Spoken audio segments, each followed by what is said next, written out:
Bueno, queríamos agradecer en nombre de Acceso a la Justicia y de todo su equipo la puntualidad de las personas que nos están acompañando y como que consideramos que es muy valiosa la información que tenemos y a la vez un poquito densa, vamos a ir comenzando eh, en el marco de la conmemoración de el Día Internacional de la Eliminación de la Violencia contra la Mujer. Quisimos presentar un informe, perdón, este informe que es la actualización de un libro y de un monitoreo que Acceso a la Justicia viene haciendo en materia de jurisprudencia en casos de violencia contra la mujer. Y bueno, en la actualización de 2018 a 2022, hoy vamos a hablar de este informe que se llama Mitos y Realidades de la Violencia contra la Mujer, historias de otro fracaso del Poder Judicial. Y para hablar y desmenuzar un poquito este informe, contamos con la participación de Laura Lousa, quien es directora y fundadora de Acceso a la Justicia, Ali Daniels, que es codirector y fundador también de Acceso a la Justicia, Raiza Ramírez, que es defensora de derechos humanos e investigadora de Acceso a la Justicia, y Estefanía Mendoza, que es coordinadora de Mulier, que prestó todo su apoyo para que este informe fuese llevado a cabo. Entonces, vamos a ir arrancando. Laura, bienvenida, cuando quieras. Gracias, buenos días, gracias a todos. Bueno, vamos a empezar.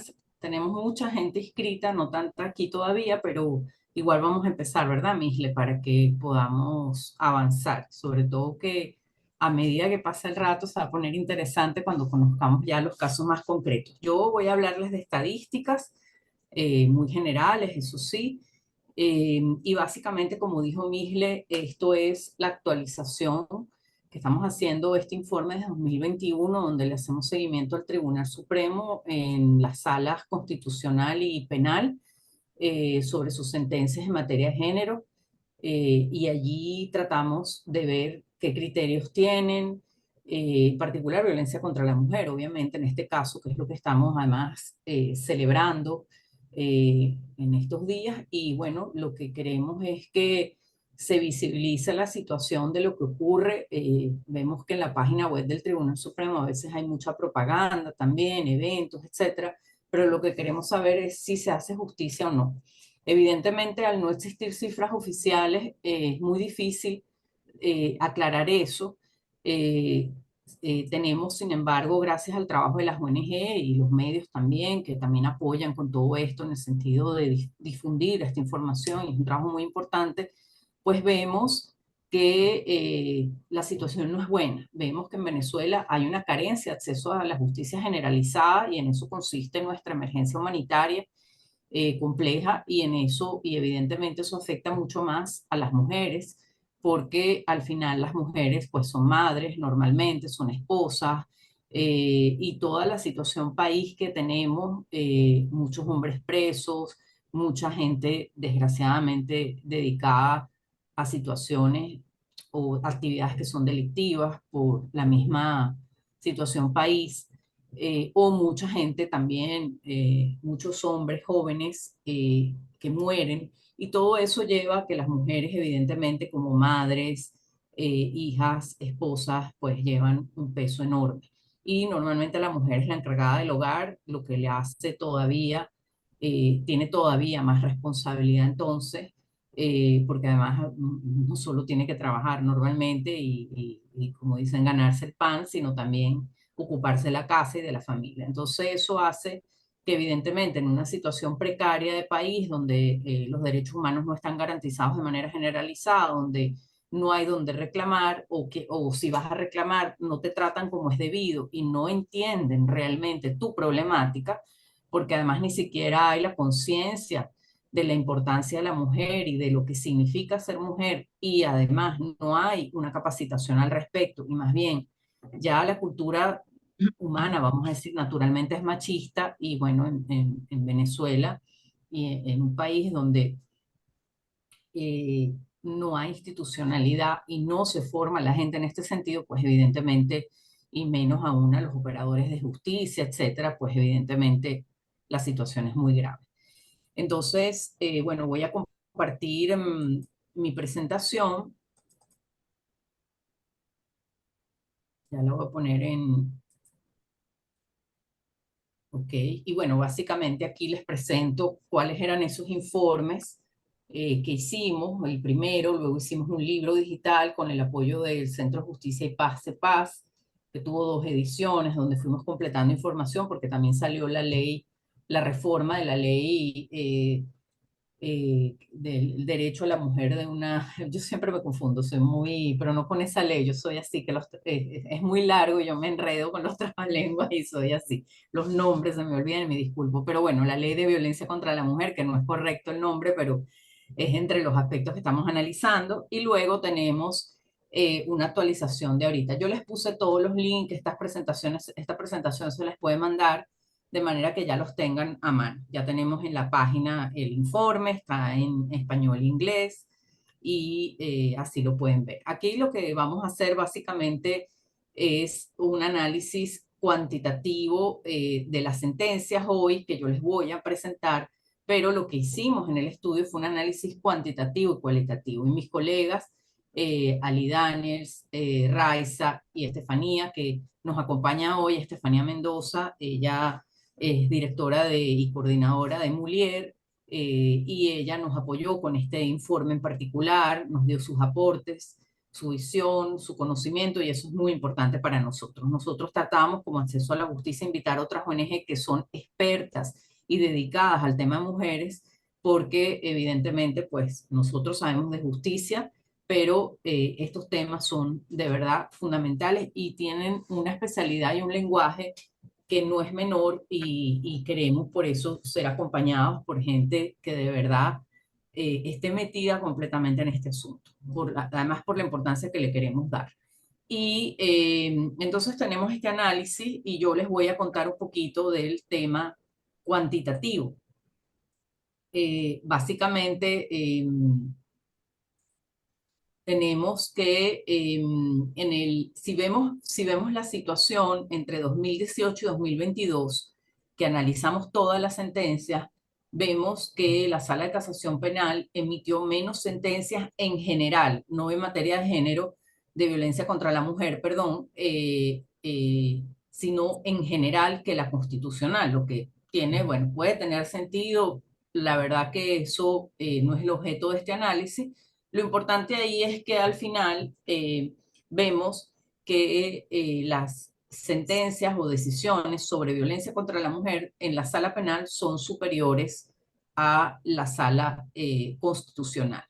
Y eso es porque es lógico, porque al final la materia de la sala penal es penal y la violencia contra la mujer es un tema evidentemente de índole penal. Entonces tiene mucho sentido.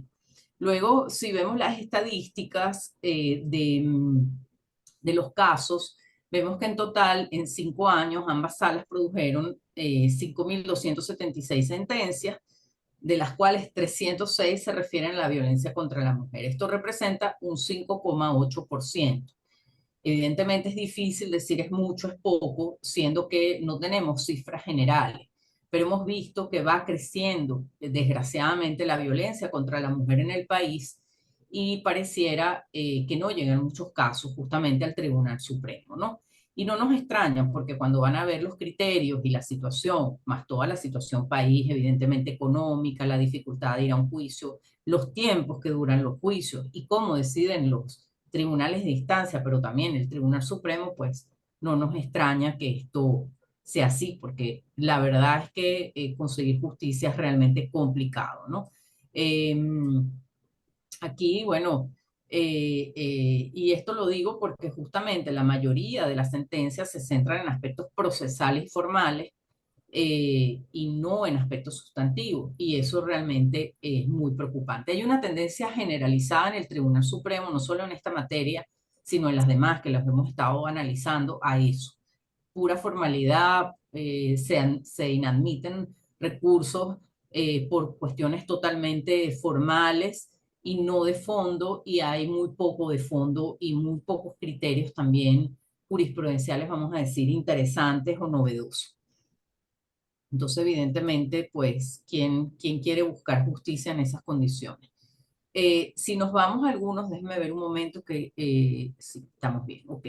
Si nos vamos a algunos detalles de la actualización, que fue de 2021 y 2022, en este informe en particular, pues tenemos que el 69% de las sentencias contra la mujer de la Sala Constitucional fueron sobre formalidades.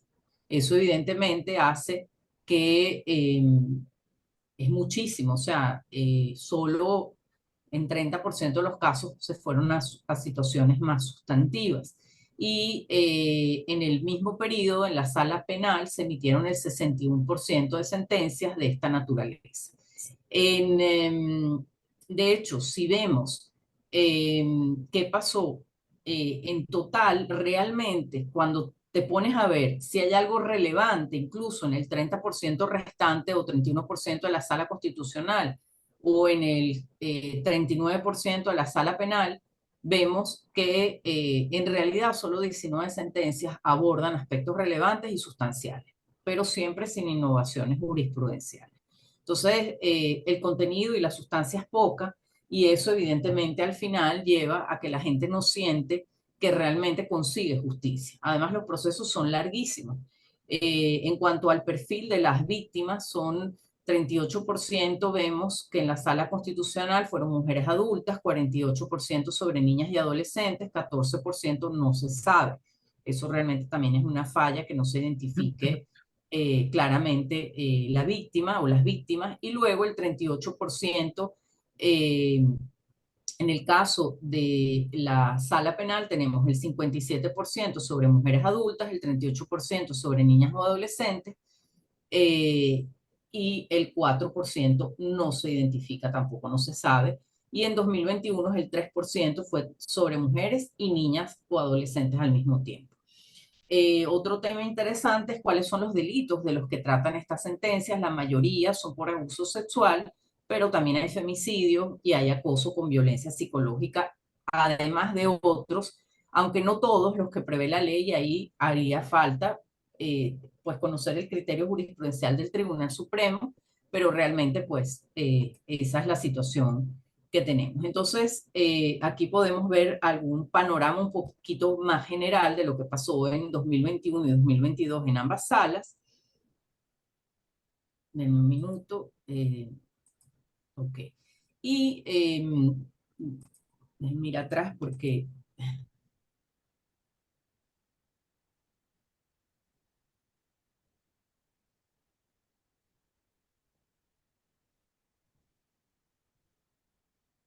sí, bueno, sí. Y quería que no se me hubiera pasado nada, me pareció muy rápido, pero bueno, es que tenemos también poco tiempo.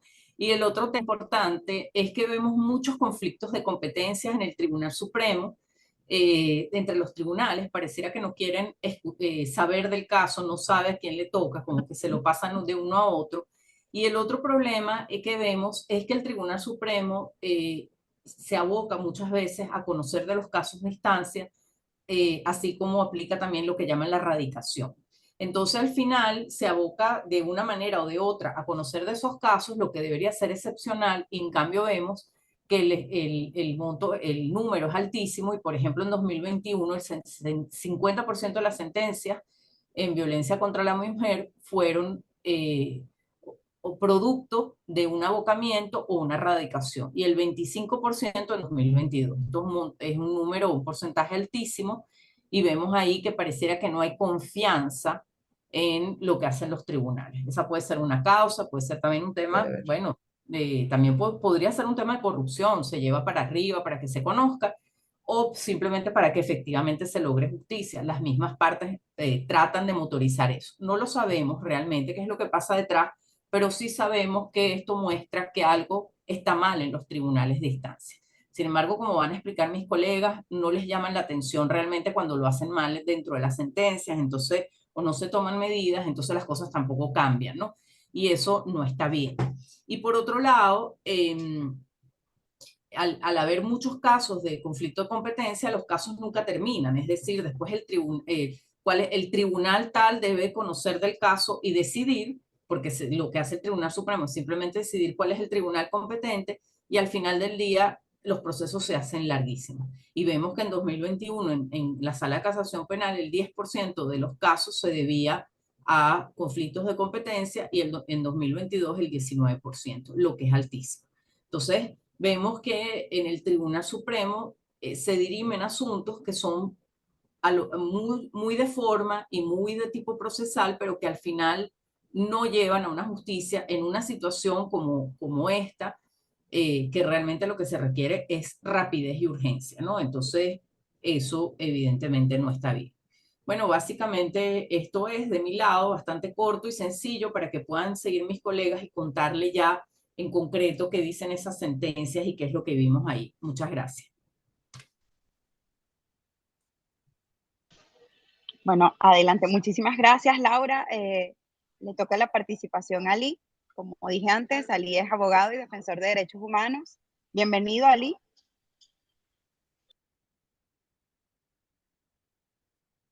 Buenos días, ¿me escuchan? Bueno, muchísimas gracias por este espacio y bueno, nada, saludos a los asistentes. Voy directo al grano. Voy a hacer la presentación. El tema que quiero abordar, porque me parece que para mí es lo que más me creo que es lo que deberíamos destacar del estudio, es la invisibilidad de la mujer en una lucha que supuestamente se hace bajo su nombre. ¿Se ve la presentación? Sí, ahora sí. Ok.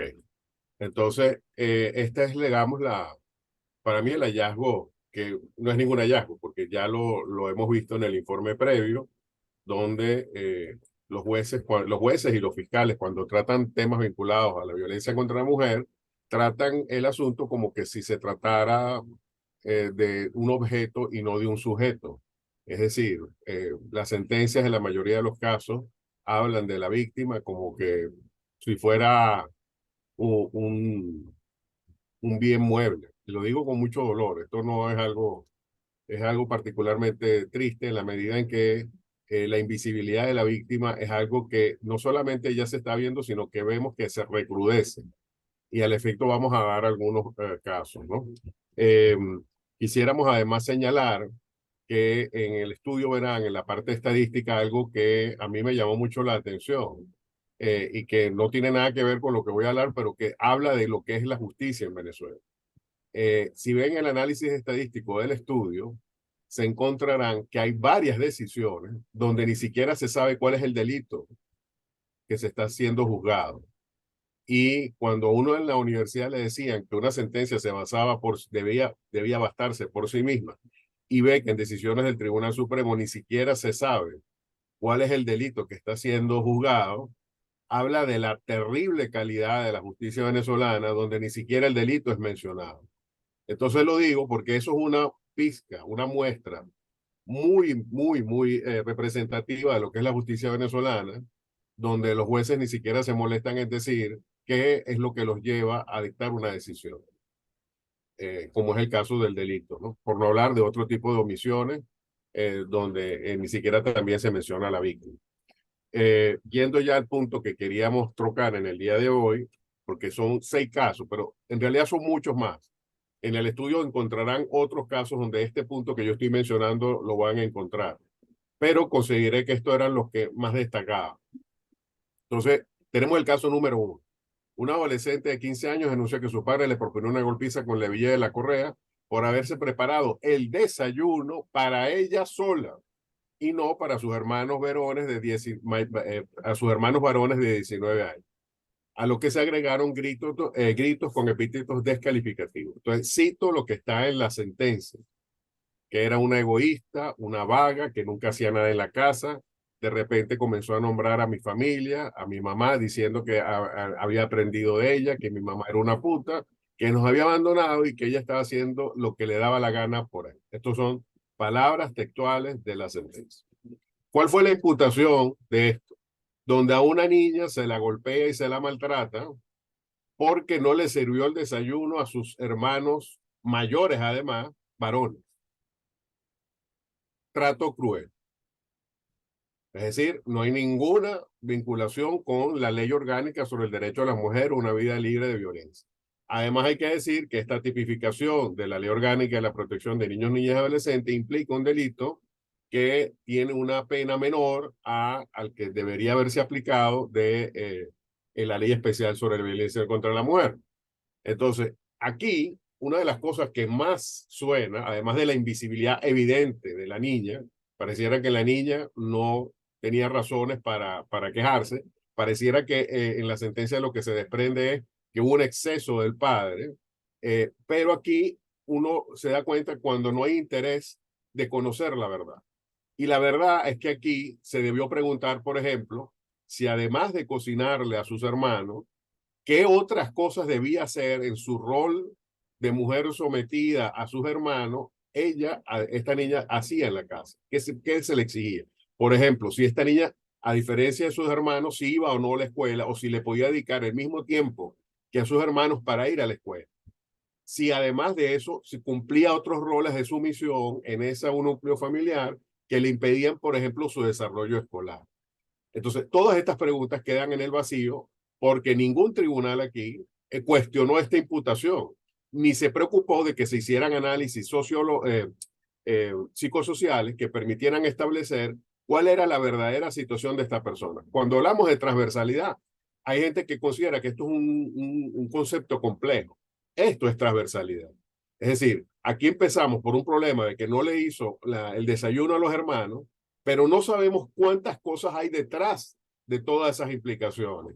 El tema de cómo se criminaliza a la madre, cómo se le estigmatiza a la madre, cómo se critica a la madre, todo eso quedó absolutamente obviado en la decisión, que simplemente se limitó a decir, bueno, aquí el tribunal competente es un tribunal de niños y adolescentes y no voy a cuestionar la imputación que se hizo de un delito menor al que debería ser y que además no se adecua a los hechos, porque si está claro algo en la sentencia, es que aquí se castigó a una niña por un rol estigmatizante que se le dio en la familia.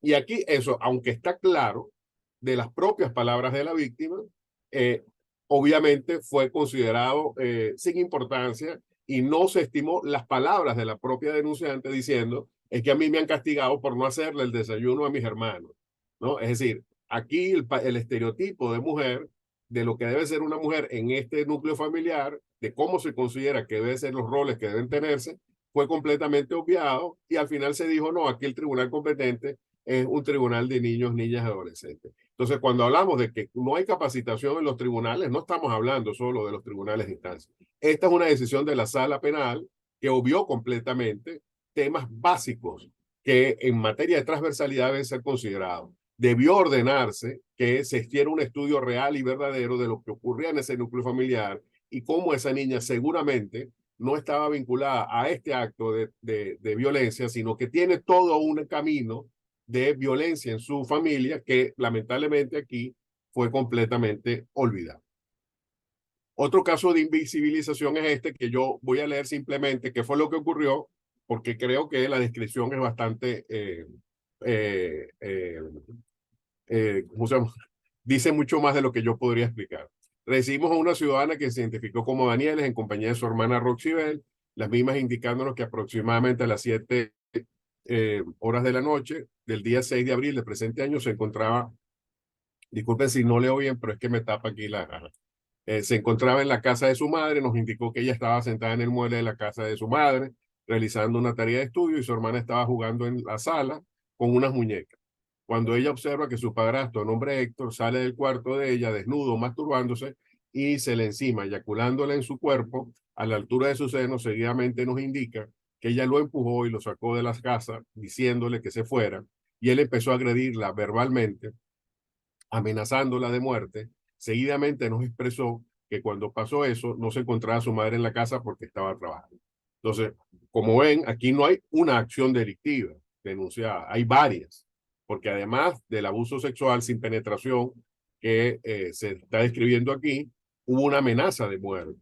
Sin embargo, la imputación, tal y como ven en la presentación, no fue por ninguno de esos dos delitos, sino por ultraje del pudor, ¿no? Que es un delito que está en el Código Penal, es decir, un delito común, y que ningún tribunal que conoció este caso consideró que valía la pena alterar esta calificación. Además de señalar que todos los estudios que hicieron los tribunales que conocieron del caso se limitaron a ver cuál era el quantum de la pena para ver cuál era el competente. Y al final se señaló que el tribunal competente era un tribunal ordinario. Entonces tenemos un abuso por parte de un padrastro a una hijastra y que además la amenazó de muerte. Y aquí nadie consideró que podría haber un delito de violencia contra la mujer, ¿no? Sino ultraje al pudor, ¿no? Yo creo que es que esta decisión habla por sí misma de la falta de sensibilidad de todo el sistema judicial, porque todos los tribunales que están aquí vieron esa descripción tan abrupta, tan vulgar, tan directa. Lo digo vulgar en el sentido de los hechos, no en el sentido de la descripción, que se está diciendo qué es lo que ocurrió y a pesar de la crudeza de la descripción, aquí dicen, no, que lo que hubo fue ultraje al pudor, ¿no? Creo que ya la mera calificación de esta imputación es en sí misma una violencia institucional contra la mujer, porque justamente niega los hechos y los convierte en otra cosa. Y al convertirlos en otra cosa, los baja de importancia, las degrada de gravedad y lo convierte casi que en una situación de menor importancia. Entonces, lo digo porque de verdad este caso me parece tan insólito que no tengo palabras para describir cómo ver algo tan grave como esto se ha reducido a un simple ultraje al pudor. Vamos al caso número 3. Denuncia por violencia sexual contra el individuo que para el momento de los hechos era supervisor jefe del cuerpo de la Policía Nacional Bolivariana. De acuerdo con el testimonio de la víctima, la violencia sexual ocurrió después de que el acusado, comillas, sacó una pistola que lleva en la pretina de su pantalón, la apuntó en la cabeza, fin de las comillas, y le ordenó la realización de una actividad sexual. Esta descripción es importante porque a eso se limita lo que dijo la víctima. O sea, la víctima dijo, bueno, sacó una pistola y con esa coacción me obligó a hacer una actividad sexual.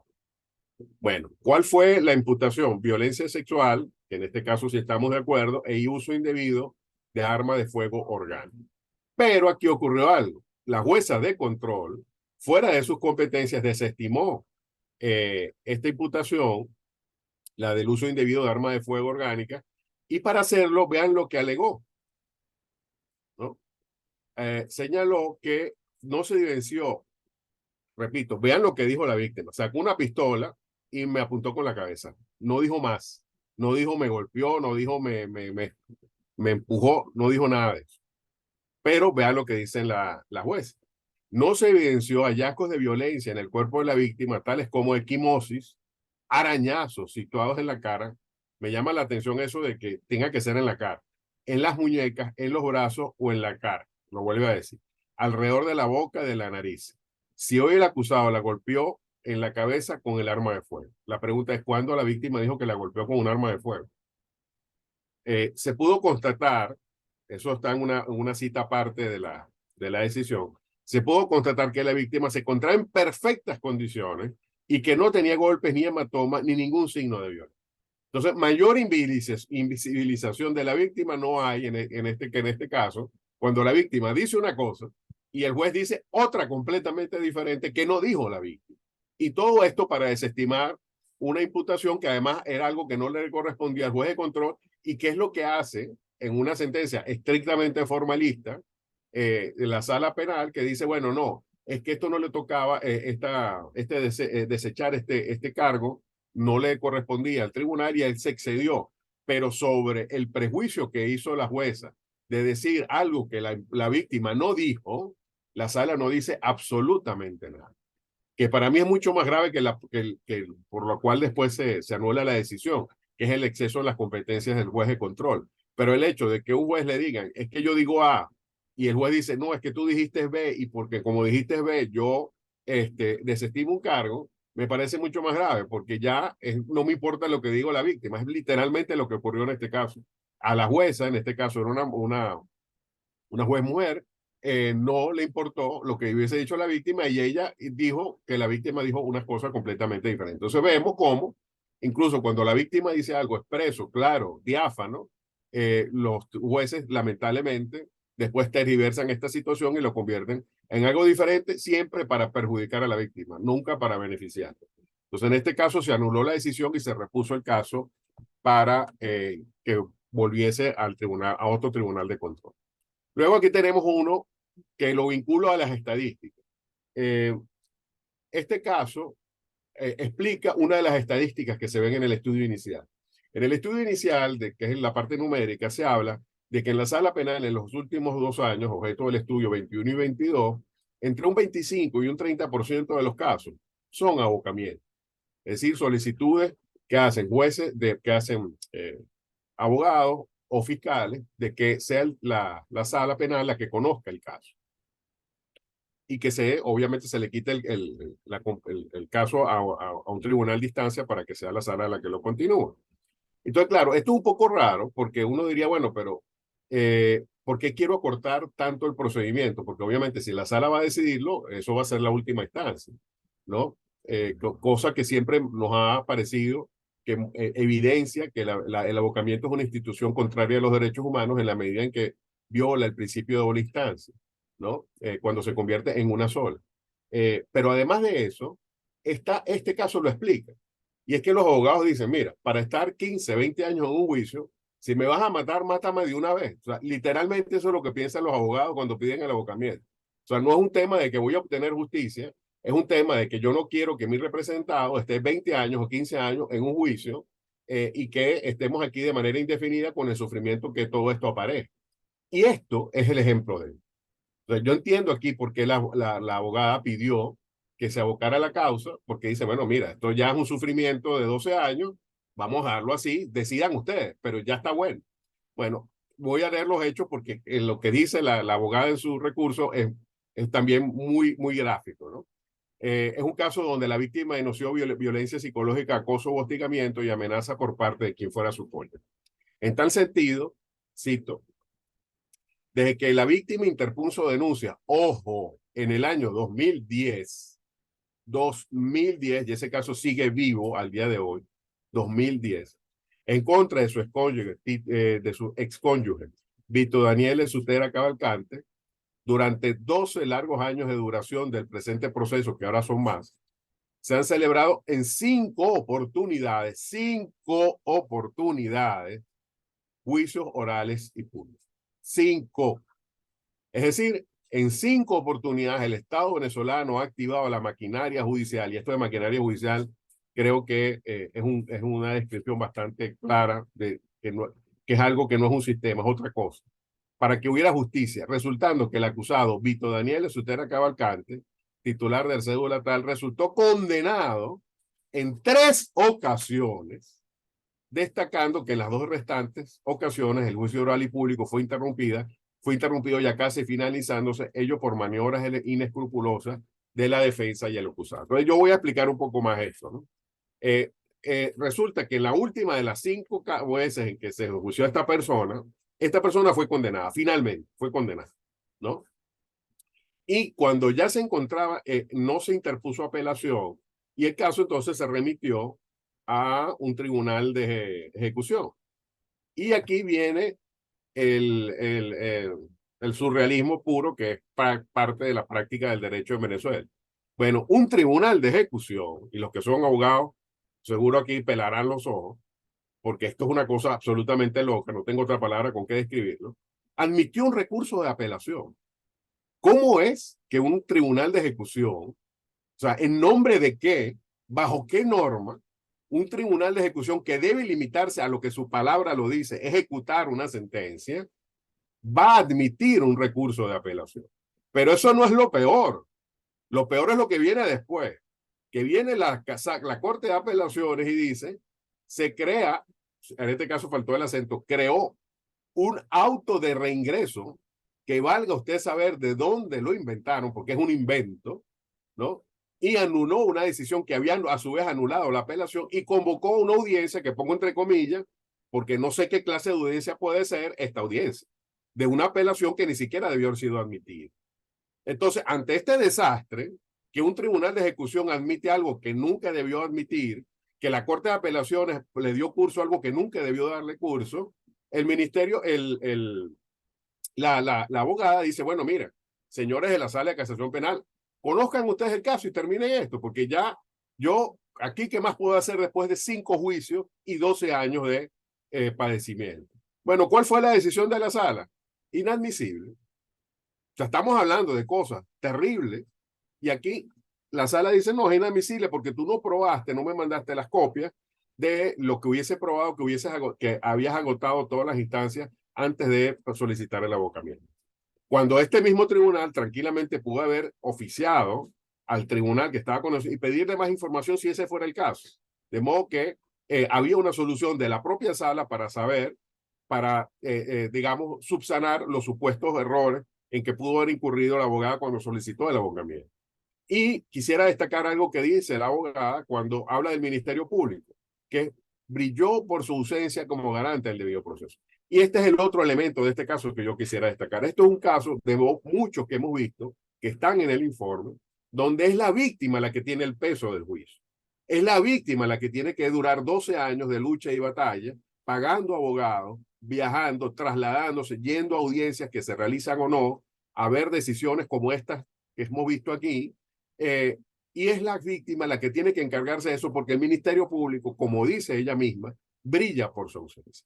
Entonces vemos que ni siquiera cuando la víctima tiene la capacidad para poder llevar a cabo un caso que lleva más de una década, ni siquiera eso le garantiza nada, porque el Ministerio Público ni ayuda, ni aparece, ni se sabe dónde está, y cuando se pide a la Sala de Casación Penal, bueno, decide tú, la sala dice, no, es que tú se te olvidó mandarme más copias más fotocopias de las que me mandaste. Entonces, esto es una verdadera muestra de cómo la víctima no solamente es invisibilizada, sino en este caso incluso despreciada al no ni siquiera hacer un pequeño reconocimiento a todo el esfuerzo que ha hecho por obtener justicia y a pesar de eso lo que le dicen es, tú no me mandaste todas las copias que diste enviado, te he mandado más pruebas de que habías agotado las instancias para que el abocamiento se produjera. Entonces, este es un caso realmente que explica aquello de lo que hablamos sobre el tema de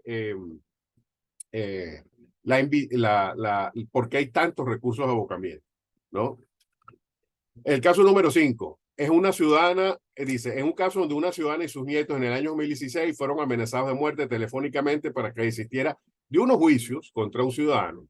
Se denunció y se solicitaron medidas de protección ante la Fiscalía Superior del Ministerio Público de la Circunscripción Judicial del Estado Miranda, que a su vez remitió las actuaciones a la Fiscalía 38 del Ministerio Público a nivel nacional. Esta fiscalía obtuvo la grabación telefónica en formato disco compacto que contiene la amenaza denunciada. En el Ministerio, este caso abre y se cierra en el Ministerio Público. Esto es lo primero que tengo que explicar. Es decir, aquí, y esto es otra forma de cómo la justicia funciona, es decir, ya no es que en el tribunal actuaron mal o actuaron peor, es que esto ni siquiera llegó a un tribunal porque lo que hicieron en este caso fue que fueron pasando de instancia en instancia dentro del Ministerio Público, hasta 7 instancias del Ministerio Público se pelotearon el caso y al final se dijo, no, es que no podemos proceder porque los hechos están prescritos. El delito está prescrito y en consecuencia aquí no hay más nada. Entonces, ante una situación de una amenaza de muerte, que yo quisiera destacar, que es que no le estaban diciendo cosas secundarias, sino que le están diciendo, te voy a matar, y ante una amenaza de muerte, el Ministerio Público lo que hace es repelotear esto a 7 instancias diferentes y después decir, ay, qué broma, esto prescribió, ¿no? Y veamos además que en los hechos fueron en 2016 y esto, después de todo lo que ocurrió, todavía el caso lo que le dicen es que soy incompetente, dice la sala. ¿Y por qué? Porque esto fue un amparo donde se recurrió contra el fiscal general. Entonces la sala dice, no, es que yo aquí los que actuaron incorrectamente no fue el fiscal general, en consecuencia yo no soy competente porque yo cero sería en el caso de que el hecho de que se hubiese atribuido fuese un hecho del fiscal general, pero como esto no ocurrió, esto lo tiene que decidir un tribunal de instancia. Y mientras tanto, el hecho de que el caso prescribió queda ahí y no se hace absolutamente más nada. Mayor invisibilización de la víctima realmente es increíble.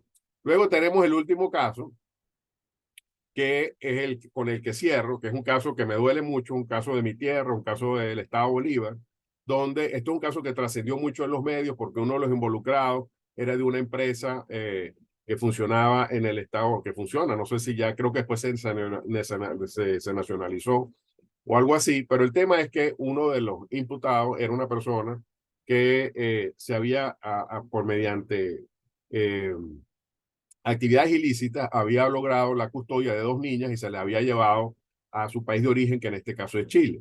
Entonces, aquí Raiza seguramente dirá unas cosas, porque este es un caso que da para mucho. Yo solamente voy a hablar de la invisibilidad de las niñas, de estas niñas de las que se está hablando aquí. Resulta que este es un caso donde había una mafia, donde un grupo de funcionarios, tanto de los consejos de protección como del Ministerio Público y de otras entidades públicas, estaban involucrados y raptaban niñas y las daban en adopción a personas que pagaban por ello. Un caso de trata, donde además las víctimas eran niñas de sitios muy pobres, de zonas muy además rurales, donde justamente basándose en el aislamiento de esas comunidades, hacían este tipo de tropelía. Entonces, en este caso, ¿qué es lo que quiero destacar? Que cuando se hace la admisión de los hechos, que aquí Raiza es la que va a explicar todas las irregularidades que hubo aquí sobre eso, porque la admisión de los hechos se hizo para disminuir y al final liberar a los vinculados a estos delitos, en un caso que todavía continúa, lo que me interesa es qué pasó con la niña, ¿no? Con las niñas en este caso. Porque se sabe dónde, o sea, lo curioso de esto es que aquí se sabe dónde están las niñas están en Chile. ¿Ok? Lo dice el acusado, el imputado lo dijo, ¿no? Y que lo único que él quería era ir a Chile a reunirse con sus hijos. Entonces, cuando se hace la admisión, se deja constancia de cuál es la posición de la fiscalía. Dice, el tribunal le concede el derecho de palabra a la representación del Ministerio Público quien expuso. Esta representación fiscal considera que las niñas están bien, niñas que, aclaro, están en Chile con quienes no son sus padres biológicos, sino con quienes participaron de una mafia que se las adjudicó a ellos y que les permitió podérselas llevar a Chile. Entonces, a eso la fiscal considera que es algo que es que las niñas están bien, tienen buen trato, las niñas las tienen en buenas condiciones y ninguna persona ha reclamado a las niñas. Es decir, esto es como que si se tratara, o sea, realmente es algo tan contrario a la dignidad humana.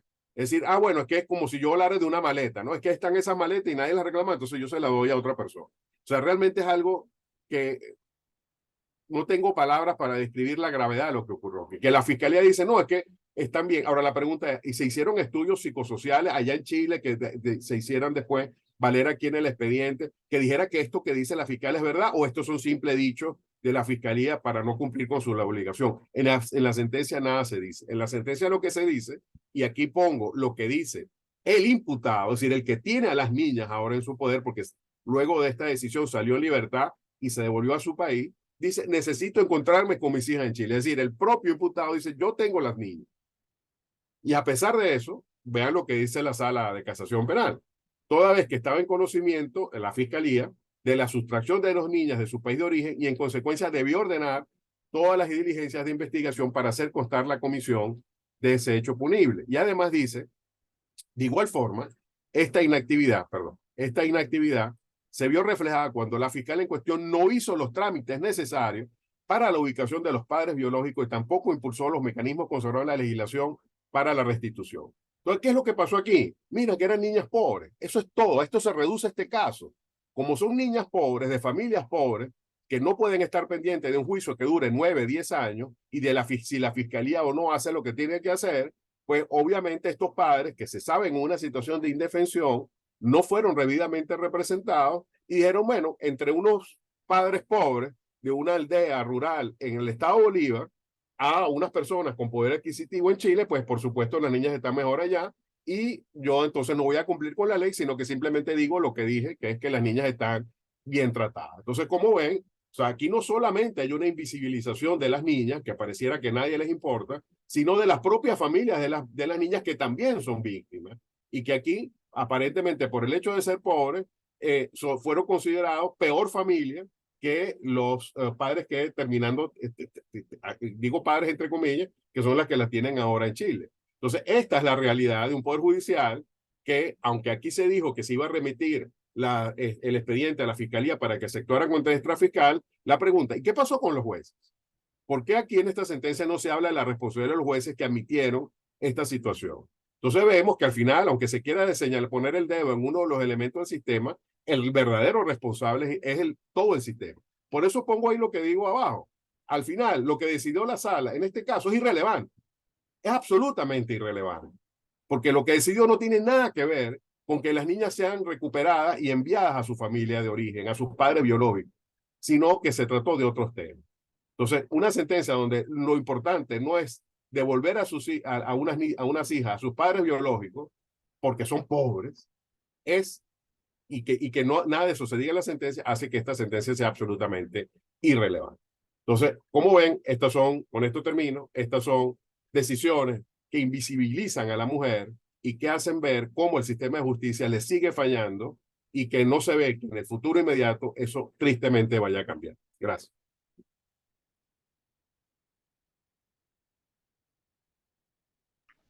Muchísimas gracias, Ali. Para profundizar un poquito más en esto, tenemos a Raiza Ramírez. Raiza Ramírez es abogada penalista y es investigadora del equipo también de acceso a la justicia. Bienvenida, Raiza. Hola, ¿cómo están? ¿Me escuchan? Ok. Eh, si bien es cierto, yo les voy a compartir una pequeñísima presentación, es más para hablar sobre los casos. Yo los llamé casos imperdonables. Estos también están explicados en el informe de mitos y realidades de violencia contra la mujer cuya presentación se está haciendo hoy. Eh, yo voy a hablar solo de 3 casos, porque, ya va, espérense un segundito. Bueno, yo voy a hablar solo de 3 casos. Los demás casos los van a ver en el informe de mitos y realidades sobre la violencia de género en Venezuela. Es muy común observar desde hace un tiempo para acá que en las sentencias de la Sala de Casación Penal hay un punto, una coletilla, como ustedes le quieran llamar, que dice más o menos así: se ordena la remisión de la copia certificada de esta decisión a la Inspectoría General de Tribunales y al Fiscal General de la República de Venezuela a fin de iniciar las investigaciones correspondientes con el objeto de determinar si existe o no responsabilidad civil, penal o administrativa en el ejercicio de sus funciones de los jueces y fiscales actuantes en el desarrollo del proceso. Valga decir que esta coletilla a veces se aplica solo a fiscales y a veces solo a jueces. A veces no corresponde, no hablan de responsabilidad civil, penal y administrativa, sino a los fines de que se investigue si hay algún tipo de responsabilidad. Bueno, de acuerdo a los análisis jurisprudenciales, como les expliqué, yo solamente voy a hablar de 3. En el caso 1 voy a hablar de una sentencia que es la 292 del 13 de octubre del año 2022, que en la página de acceso a la justicia, específicamente en la parte de jurisprudencia, de género, fue titulada como causa de violencia contra la mujer con 22 años de retardo procesal sin que el tribunal acepte la competencia. De esto hablaba Laura cuando inició en las estadísticas, que hay generalmente, o es muy común ver en la sala de casación penal, conflictos de competencia. En esta causa, la sala de casación penal la identificó o dijo que había un desorden procesal. Yo particularmente dije que era un desastre, no un desorden procesal. Porque ¿cómo te va a durar un desorden procesal 22 años, más o menos? Ok, ¿qué pasa en esta causa? Esta causa es bien emblemática porque los hechos delatan que hay una niña de 13 años que está mal de salud. Y su madrastra es quien se percata que la niña está mal de salud y le pregunta qué está pasando. La niña le confiesa que ella mantiene relaciones sexuales con un hombre adulto y que está embarazada de 3 meses de embarazo, y que el hombre que ella considera su novio desde que tenía 12 años, le dio unas pastillitas.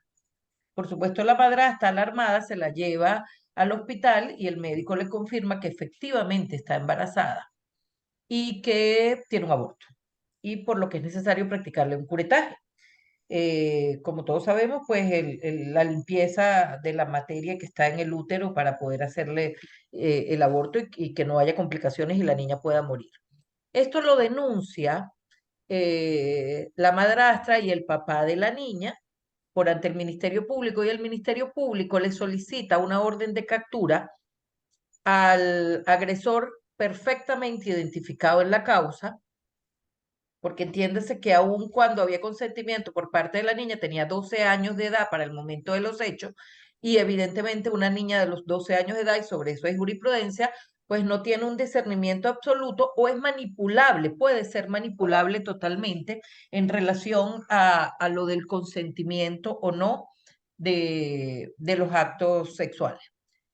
En este caso, la Fiscalía solicita una orden de aprehensión contra el agresor a un tribunal de violencia contra la mujer.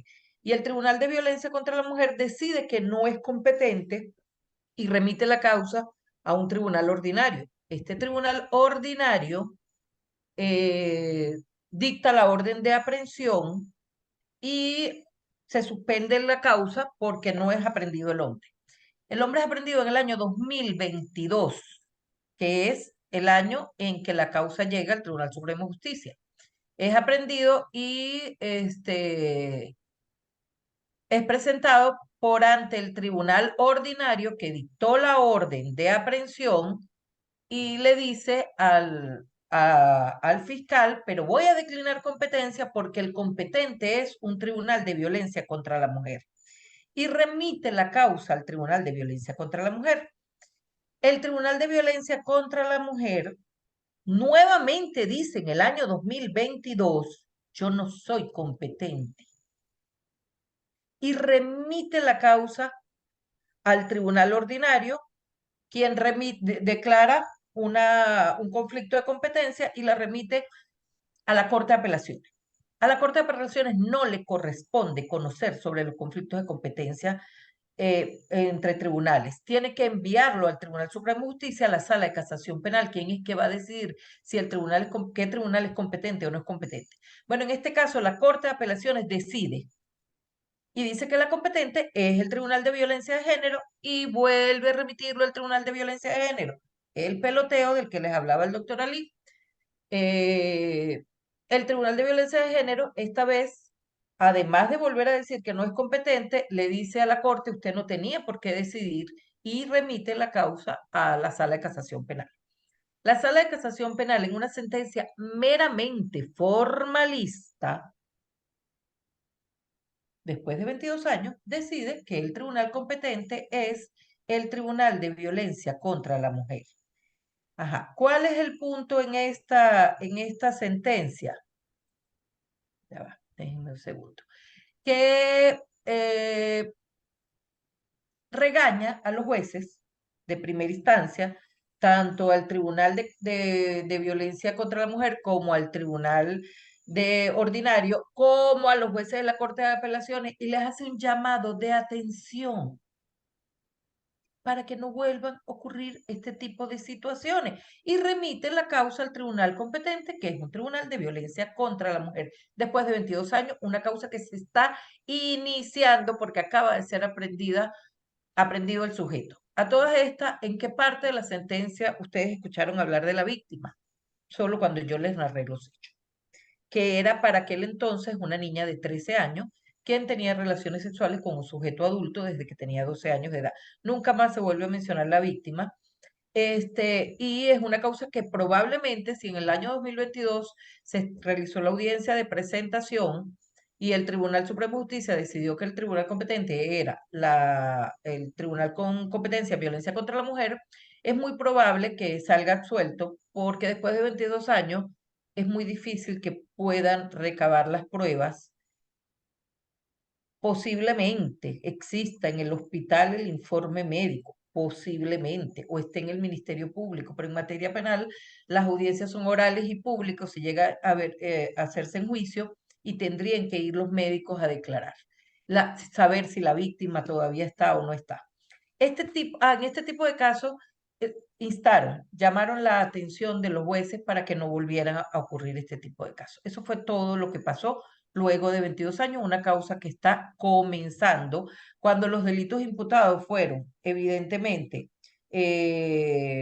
acto sexual con una víctima especialmente vulnerable y un aborto provocado, que le puede haber causado la muerte a la víctima y la víctima pasó totalmente invisibilizada. En un segundo caso, que es el 061 del 19 de julio del 2021, aquí hubo un silencio absoluto de las pruebas y omisión de violaciones graves al debido proceso por parte de los jueces. En este caso, este caso ocurre, dame un segundo porque no sé por qué no sé abrir el link y lo estoy buscando por el teléfono. En este caso, una madre denuncia a su ex marido por delitos de violencia sexual sin penetración y de ello se da cuenta porque sus dos hijas menores, una de 5 años y una de 10, comienzan a tener ataques de pánico cuando llega el fin de semana que deben compartir con su papá biológico. Sobre todo la niña grande empieza a tener ataques de pánico, de asfixia, y empieza a lesionarse a ella misma. Y se pellizca todo el día, se pellizca y se rompe de la crisis de pánico que tiene. Su madre la lleva a un psicólogo, a una psicoterapeuta, y un año después de análisis es que la niña confiesa que su papá a ella y a su hermanita de 5 años las toca en la vagina, sus partes íntimas. Bien, de esto recaba los abogados los informes psiquiátricos, perdón, psicológicos que le dan los abogados, los médicos, psicólogos, que llevaron el caso de las niñas en privado y ellos lo llevan al Ministerio Público. En el Ministerio Público le hacen una entrevista a las niñas en la oficina de atención a la víctima, en la oficina de ya les doy el nombre exacto porque ahorita no lo recuerdo, en la unidad técnico-científica del Ministerio Público y no les mandan a hacer exámenes psiquiátricos psicológicos. Las abogadas solicitan los exámenes psiquiátricos psicológicos por un experto médico forense y el Ministerio Público oficia al CICPC, quien les contesta que no hay médico forense, que no tienen, que no cuentan con médico forense. Y el Ministerio Público, pues, considera que no tiene cómo realizar la prueba. Las abogadas piden un auxilio judicial a un tribunal de control y el tribunal de control ordena que sea realizado la experticia psiquiátrica médico forense de estas niñas, la cual nunca se realizó. El Ministerio Público decreta un sobreseimiento de esta causa por falta de pruebas. Es decir, la declaración de las víctimas nuevamente invisibilizadas no contó ni los exámenes médicos psiquiátricos que presentaron los abogados de informes privados por más de un año, tampoco fueron suficientes para el Ministerio Público. Y el mismo tribunal que ordenó que se le hiciera el psiquiátrico forense declaró con lugar ese sobreseimiento y el caso fue cerrado. Las víctimas apelan y el tribunal, la Corte de Apelaciones, también ratifica el sobreseimiento. Es decir, el caso se extingue por sobreseimiento porque no hubo prueba. Las víctimas evidentemente van al Tribunal Supremo de Justicia y la Sala de Casación Penal, en este caso, sí considera que hubo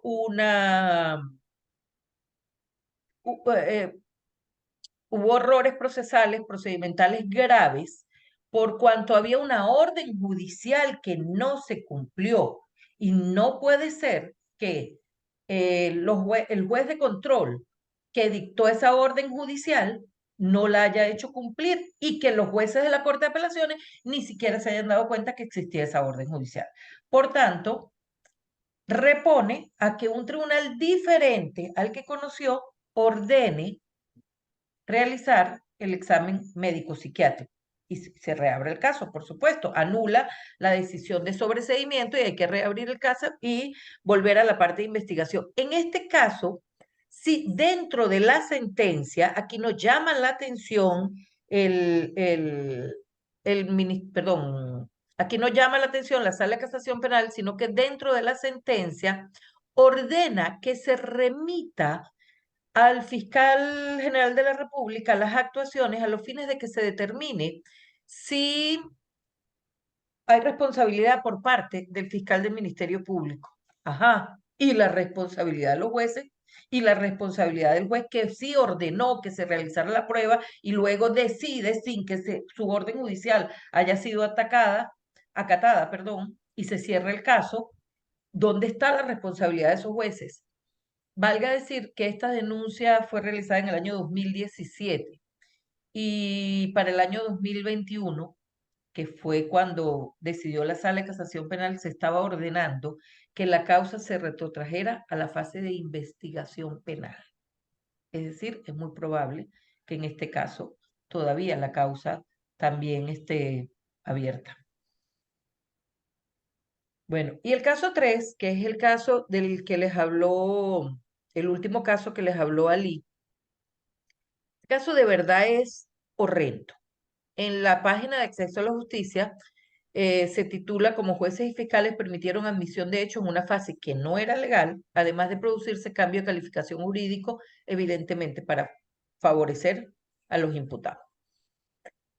En esta causa se inicia por una denuncia de una señora que le secuestran a su hija. Ella conoce a una mujer en una cola y la mujer le dice que tiene una casa de abrigo, una casa de ayuda para niños y que ella la puede ayudar con comida y con ropa para la niña. Y esta señora de esta casa de protección se da la tarea de llamar a la madre víctima y decirle que vaya, que pase por allá, que tiene ropa para darle, comida para darle. El caso es que la señora como que no estaba interesada y no va. Y un día que se encuentra en una avenida de su ciudad, aparece esta señora en un vehículo con otras personas quienes le arrebatan de sus brazos a su hija de 7 meses de nacida. Para este momento, esa ciudadana que trabajaba en el Consejo de Protección era fiscal del Ministerio Público. No se lo pierdan. Cuando la fiscalía ordena que vayan a la casa esta o a este Consejo de Protección, se dan cuenta que hay causas como las niñas estas adoptadas que habló Ali, que están en Chile, donde está evidentemente identificado quiénes fueron las que las adoptaron y las adoptan con un oficio que emite el Consejo de Protección con el que van al registro civil y le dan nombre a esas niñas diferente a las del acta de nacimiento del hospital donde hayan nacido. El caso es que ahí pueden determinar que hay varios expedientes más de ese tipo. Acuérdense que en esta sentencia nosotros no tenemos acceso a los hechos completamente, sino a la parte que relata ya en la Sala de Casación Penal y de acuerdo a lo que esté pidiendo la persona, el abogado que apele. En este caso, los que casan son los abogados de una ciudadana que no admitió los hechos y que todavía siguen insistiendo que esa persona es inocente. En el primer caso, originalmente se logra determinar que aquí hay involucrados fiscales, funcionarios de los centros de protección de niños, niñas y adolescentes, de los consejos de protección de niños, niñas y adolescentes, perdón, y hay funcionarios públicos de registros civiles donde se sacan las actas de nacimiento. Y otro tipo de involucrados que no sabemos porque no están los hechos totalmente narrados. El caso es que en una primera sentencia, que esto logra llegar a juicio, son condenados los de los delitos graves a 30 años por tráfico de niños, niñas, de niños, pues, aunque sean niños, niñas o adolescentes. El delito los cubre todos, en este caso eran niñas. Y son condenados a 30 años. Hay otras personas que tienen menos participación y fueron condenados a los años de acuerdo a los delitos que cometieron. El caso es que la Corte de Apelaciones, que conoció de este caso, anula totalmente la causa y se repone al Estado de que se haga un nuevo juicio. Y ahí empieza un larguísimo proceso penal, porque estos hechos se denuncian en el año 2013 y en el año 2022 es que llega a la Sala de Casación Penal. En ese larguísimo proceso penal hay recusaciones de jueces, de fiscales del Ministerio Público o cambian fiscales del Ministerio Público. Es más, la Sala de Casación Penal se da cuenta que en una de las recusaciones, porque la juez tenía contacto directo con los abogados de los imputados y con el Ministerio Público, es recusada la juez. En el expediente consta que esta juez le pidió a los jueces de la sala, a la Corte de Apelaciones, que les explicaran más o menos cómo tenía que hacer la decisión y cómo tenía que valorar las pruebas. Por escrito consta que esa juez estaba solicitando que le dijeran cómo valorar pruebas. Además de que reconoce de que tuvo contacto con los abogados y con el Ministerio Público durante el proceso penal.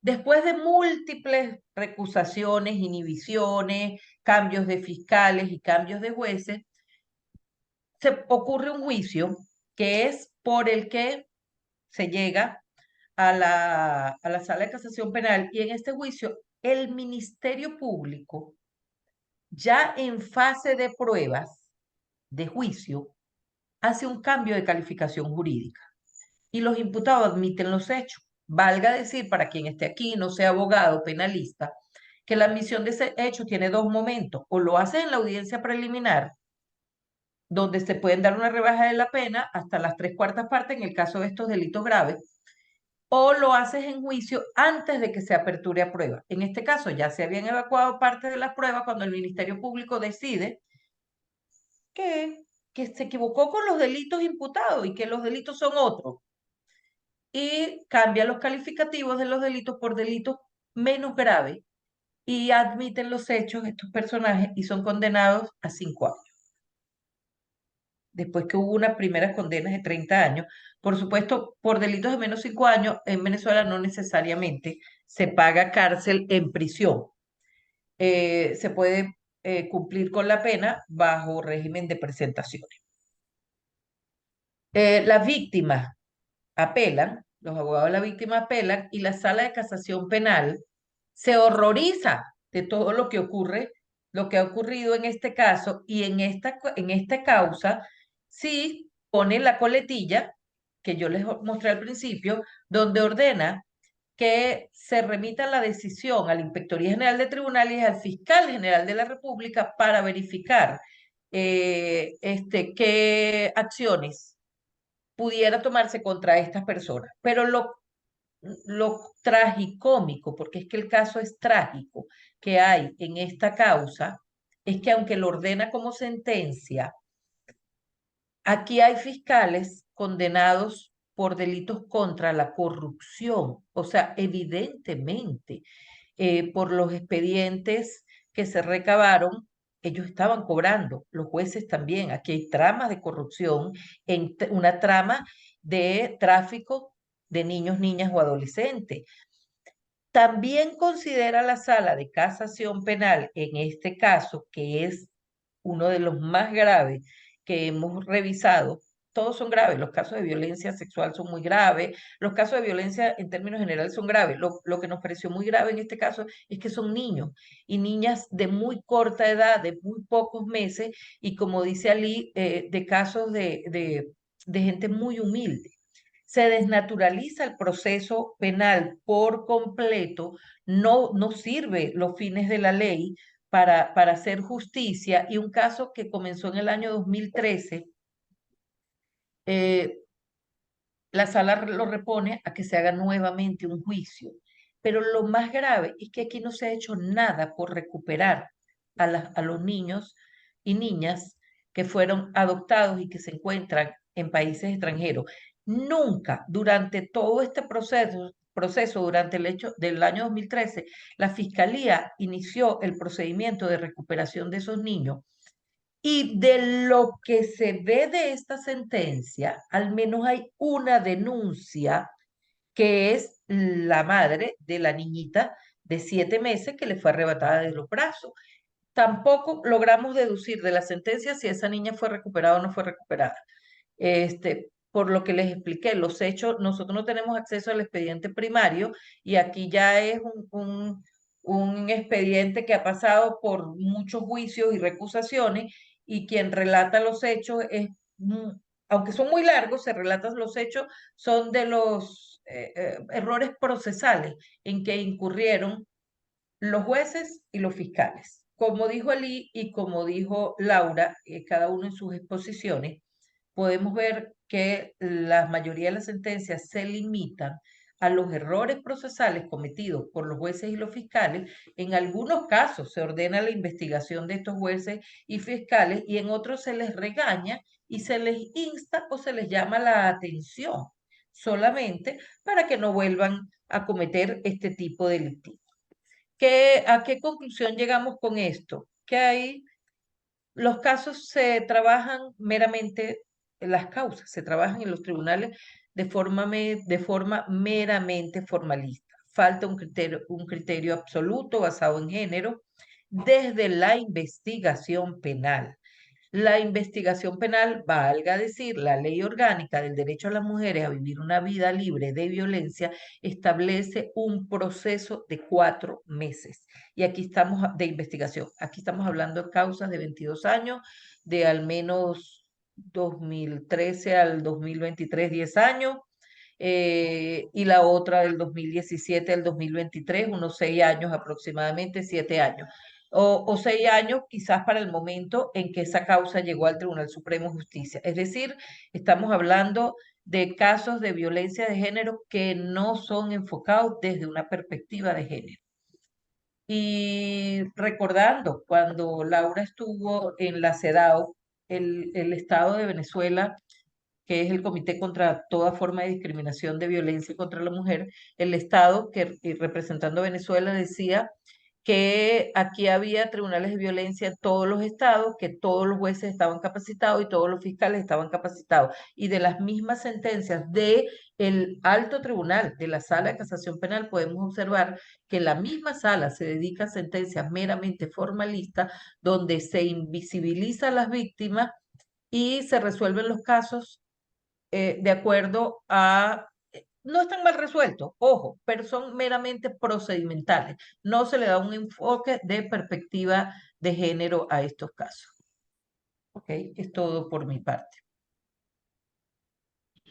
Muchísimas gracias, Raiza. La verdad es que esa lectura de sentencias junto con los casos que leyó Ali son realmente estremecedores y le arrugan el corazón a cualquiera, sobre Sí, todo y eso que no porque los el han leído. sistema sigue siendo el mismo sistema que revictimiza y invisibiliza a las mujeres. Para hablarnos un poquito más de esto, tenemos a Estefanía Mendoza, quien es la coordinadora de Mulier. Estefanía, bienvenida. Estefanía fue colaboradora en la elaboración de este informe y bueno, nada, te dejamos aquí un rato, Estefanía. Hola, buenos días. Muchísimas gracias por este espacio para conversar de estos temas tan importantes. y sobre todo quiero agradecer el trabajo que se viene haciendo desde Acceso a la Justicia para visibilizar esta situación tan terrible sobre el viacrucis que significa la búsqueda de justicia para las mujeres venezolanas. Yo quería empezar sabiendo que ustedes iban a recibir toda esa información y ese resumen de estas sentencias que se estudiaron y que se visibilizan en el informe, donde hay pues toda esta situación de entre más de un 60%, tanto en la Sala Constitucional como en la Sala de Casación Penal, de decisiones de mero trámite y de decisiones de fondo que también resultan violatorias a la obligación de la garantía plena de los derechos de las mujeres. Quería conversarles o traer como inicio la sentencia de la Corte Interamericana de Derechos Humanos sobre el caso de Linda Loaiza, un caso que ustedes muchos quizás conocen y que saben que sucede en el 2001, es decir, hace ya 22 años. Y que la sentencia que condena al Estado venezolano por el incumplimiento de su obligación de prevenir la violencia, de garantizar a Linda justicia, de haber permitido que ella viviera la situación de violencia tan grave que vivió, es del 2018. Una sentencia que ya en el 2018 recogía, y solamente les voy a mencionar algunas frases: violación de derechos a las garantías judiciales y protección judicial, retardos injustificados, violación a la obligación y deber de investigar con debida diligencia en un plazo razonable, reiteradas dilaciones, irregularidades en la sustanciación del proceso judicial, inhibiciones de jueces, retardos en la fijación de las audiencias, suspensión injustificada de audiencias, y además la desestimación de denuncias y la falta de respuesta a las denuncias realizadas por la víctima. Y resalto esto porque es algunos de los elementos que tanto el doctor Ali como la doctora Raiza, la doctora Laura hablaron, que se encontraron en esta sentencia.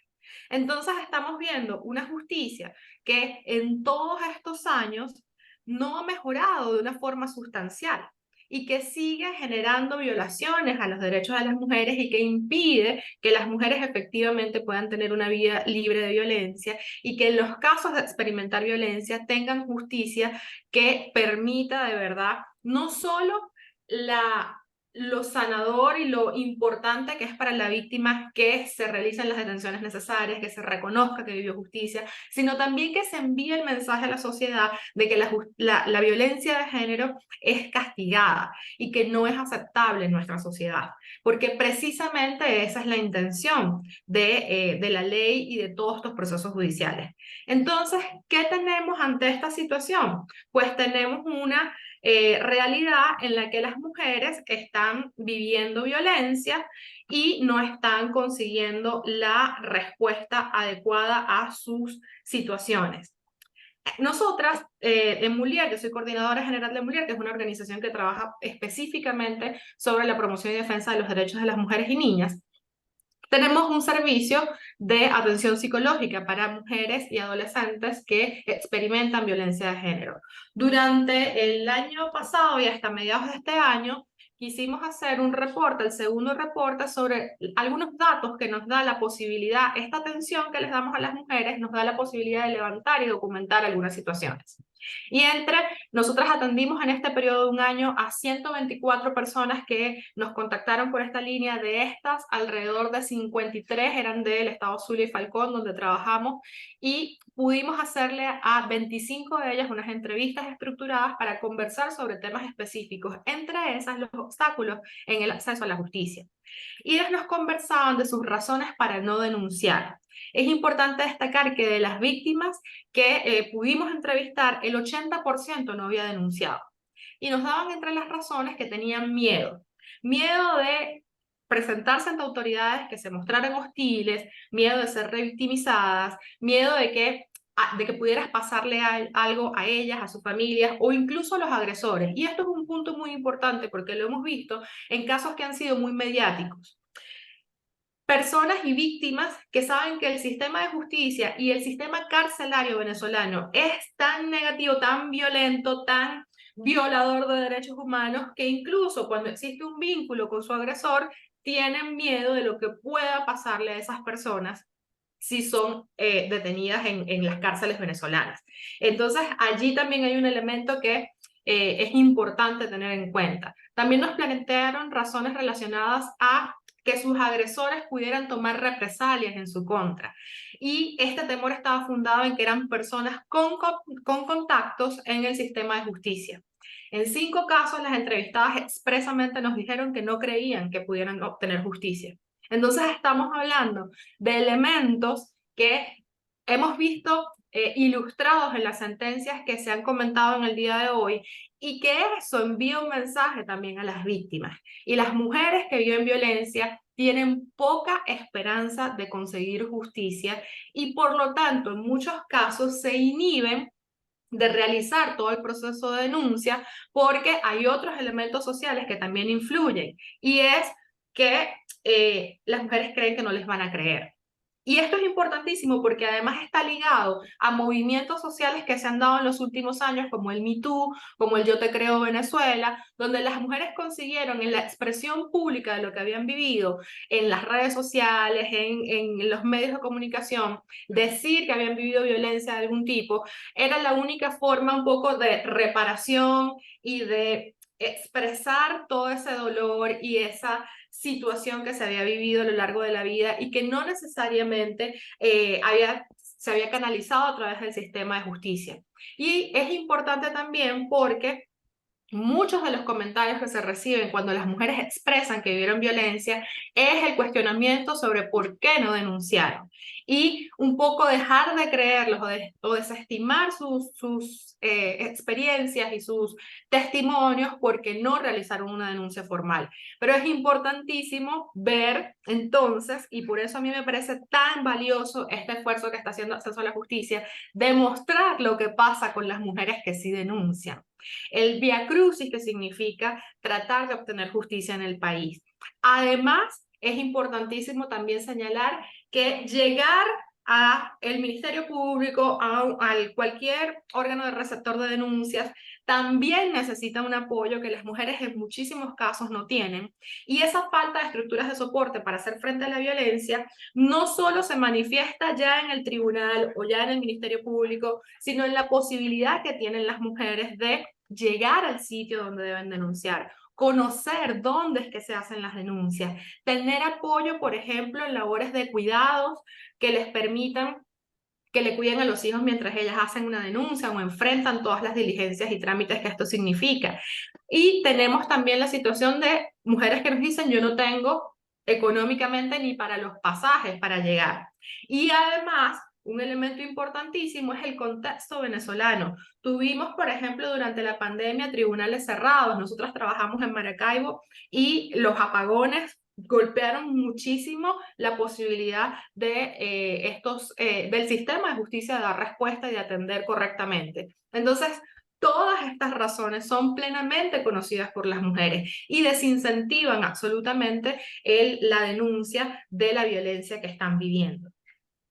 Aquí quería también traerles una ilustración. Ustedes han visto ya, y sobre todo para los que son profesionales del derecho, es más comprensible, ¿no? Todo el tema de las sentencias, de las fallas técnicas en cómo se imparte justicia, las fallas en atender el contenido, el fondo de los casos, pero quiero que vean que así se ve la justicia venezolana en los casos de violencia de género. Estos son capturas por encima. Si ustedes hacen una investigación más profunda, seguro van a conseguir muchísimos más casos. Los casos que les estoy planteando aquí, ninguno se repite.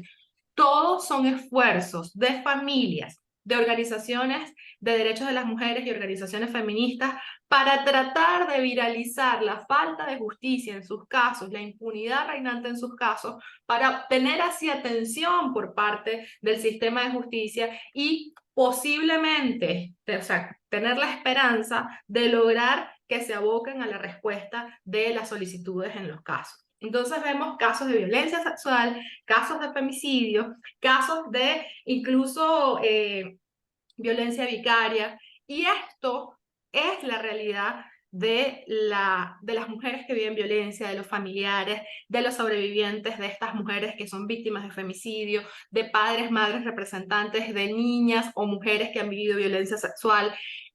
Que esto sea la única estrategia o la mejor estrategia que se tiene en Venezuela para lograr que atiendan tu caso y que llegue justicia es completamente desmoralizante para las víctimas.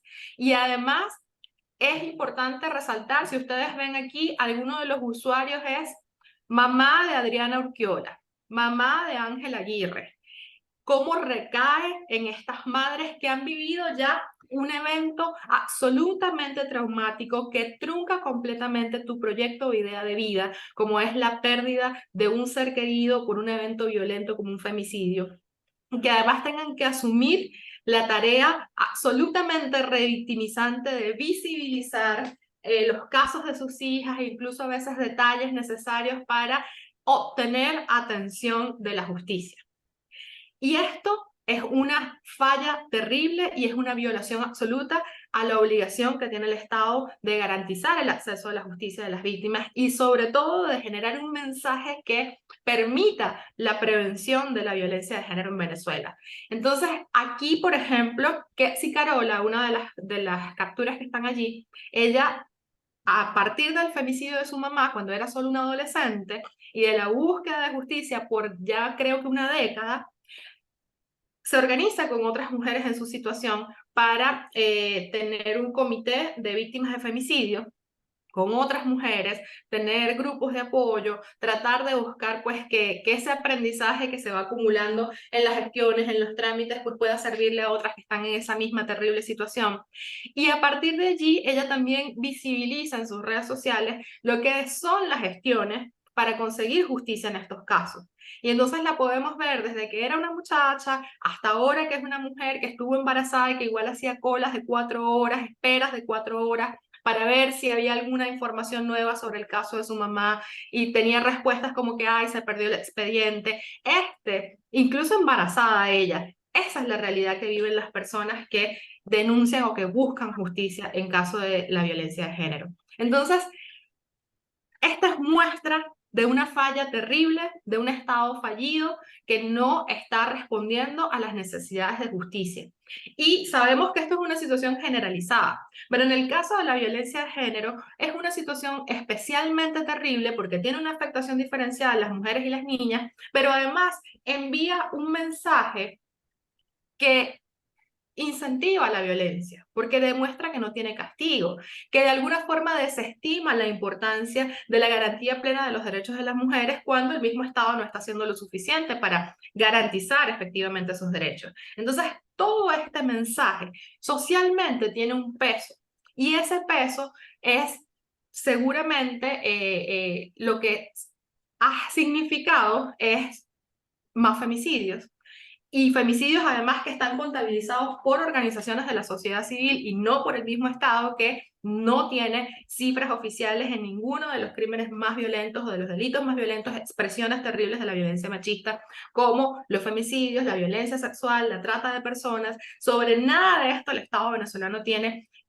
data desagregada por género, por ubicación geográfica, por el tipo de crimen. Y sobre todo no podemos hacer seguimiento completo a si las detenciones, las acusaciones terminaron en sentencias firmes. Y todo esto pues simplemente quería mostrarles aquí que genera un clima de impunidad. Y en ese clima de impunidad las mujeres están tratando de conseguir la justicia necesaria en estos casos terribles. Y precisamente ante eso quería pues para cerrar señalar algunos aspectos específicos de esta situación de indefensión y los retos que están enfrentando las mujeres en la búsqueda de justicia. Ilustro también esta situación con la foto de Linda Loaiza, porque Linda Loaiza es uno de los símbolos vivientes de la falla terrible del sistema de justicia venezolano. Porque no es posible, y aquí regreso a otra idea que para mí es muy importante, y es el tema de la violencia es un hecho, para las mujeres es un hecho traumático, de difícil recuperación, donde tienes que tener mucho apoyo, mucha, además, atención psicosocial que te permita recuperar el bienestar. Y que, sea como sea, es un evento que transforma tu proyecto de vida. Linda Loaiza en algún momento dijo que quería estudiar veterinaria, estaba en la UCB para eso. Se había venido a Caracas con esa intención. y ella termina siendo abogada. Termina especializándose en estos procesos de justicia internacional y litigio estratégico para poder también defender su propio caso, para entender hasta qué instancias podía llegar en su búsqueda de justicia. Entonces es terrible que además de que ella vive esta violencia, que transforma y afecta su salud mental, su salud física, cambia completamente su proyecto de vida, la obliga pues a tomar y a buscar todas estas estrategias, además en una muestra súper valiosa de resiliencia para ella misma buscar la justicia que necesita. Y hasta la fecha, ese caso del 2001, la Corte Interamericana ordena que se reabra en los delitos que se desestimaron. Las sentencias del 2018, donde se condena al Estado venezolano, 5 años han pasado y todavía no se ha recibido justicia.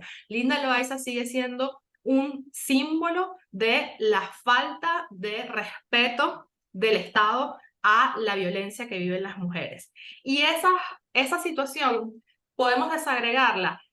Y ustedes han visto ya todos estos casos específicos con las sentencias que nos mencionaron el día de hoy y se reducen a la falta de debida diligencia. Y esto es importantísimo porque, por ejemplo, en febrero del 2021, el Ministerio de Relaciones Interiores, Justicia y Paz publicó en Gaceta Oficial unas normas de actuación de los funcionarios policiales y de investigación penal para atención temprana y oportuna de víctimas de violencia de género y la recepción de las correspondientes denuncias y la actuación policial en los procesos de investigación penal. Si ustedes le preguntan a los funcionarios en los órganos receptores de denuncia, en especial en cuerpos de seguridad como el CICPC, como la Policía Nacional, la mayoría desconoce este instrumento. Entonces, ha habido una práctica muy importante que se ha señalado y se ha denunciado mucho aparte, desde los movimientos feministas y organizaciones de derechos de las mujeres, y es esta práctica del Estado venezolano de sacar leyes que saben que pueden tener un alto impacto, bajo costo y que no tienen la voluntad política de respaldar con presupuesto, con formación, con incluso compartir el contenido de esta ley para que las mujeres también lo conozcan. Y esta estrategia les ha permitido en escenarios internacionales, como mencionaba la doctora Raiza, como la CEDAW, donde ha participado Acceso a la Justicia y se ha señalado esa disonancia entre lo que el Estado establece en las leyes y lo que las personas viven al tratar de acceder a la justicia. Y esa generación de leyes que terminan siendo letra muerta y vacía, que no se aplica ni siquiera por los mismos operadores de justicia, es algo que están viviendo las mujeres en su cotidianidad cuando tratan de buscar justicia. Otro aspecto importante y que está íntimamente relacionado con lo anterior es la revictimización. Vimos casos en las sentencias que mencionaba tanto la doctora Raiza como el doctor Ali de revictimización terrible hacia las víctimas, hacia los sobrevivientes, hacia las personas que estaban denunciando, y esto es algo que se vive desde los órganos receptores de denuncia, pasando por los tribunales e incluso en estos ejercicios o en desesperados de buscar la atención del caso, como es el uso de las redes sociales, también vemos revictimización por parte de la opinión pública, que no entiende entonces por qué no denuncias, por qué el tipo no está preso, toda esta situación que tienen que enfrentar además las víctimas de tener que explicar todas las falencias del sistema de justicia venezolano. Además, hay que sumarle que toda esta búsqueda de justicia que asumen las víctimas, lo asumen en un contexto de emergencia humanitaria compleja, es decir, con grandes dificultades económicas, víctimas que en muchísimos casos están en condiciones importantes de vulnerabilidad, que se tienen que enfrentar también a un sistema de justicia que tiene operadores que están también en emergencia y que por lo tanto tienen poco incentivo para realizar su trabajo, que tienen situaciones también de servicios públicos que afectan la posibilidad de dar una atención debida. Entonces, todo esto significa que a veces, por ejemplo, tendremos mujeres que nos dicen, no puedo, no tengo pasajes para ir a denunciar. En el caso de algunos estados venezolanos como Zulia, Táchira, es que no hay gasolina, es que el alguacil no puede llevar la notificación porque no hay gasolina. Todas estas cosas, la terrible situación que vivimos en el día a día y en el sistema y la estructura de nuestros servicios públicos también tienen un impacto en el acceso a la justicia de las personas. Otro caso importantísimo es el tema de la corrupción. La corrupción que detrás de alguna de las situaciones que fueron descritas en algunas sentencias hoy, yo sé que muchos de nosotros estamos pensando, esa irregularidad tuvo un precio. Y lamentablemente las organizaciones que atendemos y que prestamos apoyo psicosocial a las víctimas sabemos que hay muchísimos casos en los que efectivamente es así. Y por eso es que en las descripciones de las razones para no denunciar, las mujeres hablan, por ejemplo, de el agresor que tiene contactos, del agresor que tiene dinero. Y esto yo creo que es importantísimo porque además lo señalaba tanto la doctora Raiza como el doctor Ali, no hay de parte del mismo sistema de justicia intenciones claras de depurarse y de señalar cuando hay actuaciones que claramente fueron inadecuadas y que seguramente tienen un trasfondo que puede estar relacionado a la corrupción. Entonces no se toman tampoco medidas firmes para subsanar estas situaciones que detectan. Lo otro que hemos detectado en la atención a los casos y mujeres es la instrumentalización de la justicia. Personas, por ejemplo, que tienen posibilidades económicas de mantener estos procesos de 20 años, de 12 años, y que de esa forma, pues, impiden que las mujeres puedan rehacer su vida, que las mujeres puedan conseguir justicia. Hemos visto también situaciones relacionadas, por ejemplo, al uso de los tribunales de niñez y los procesos relacionados a temas de custodia para castigar a las mujeres como una forma de violencia vicaria. Y en general, esto está relacionado con la última idea, que es que no hay justicia gratuita en Venezuela.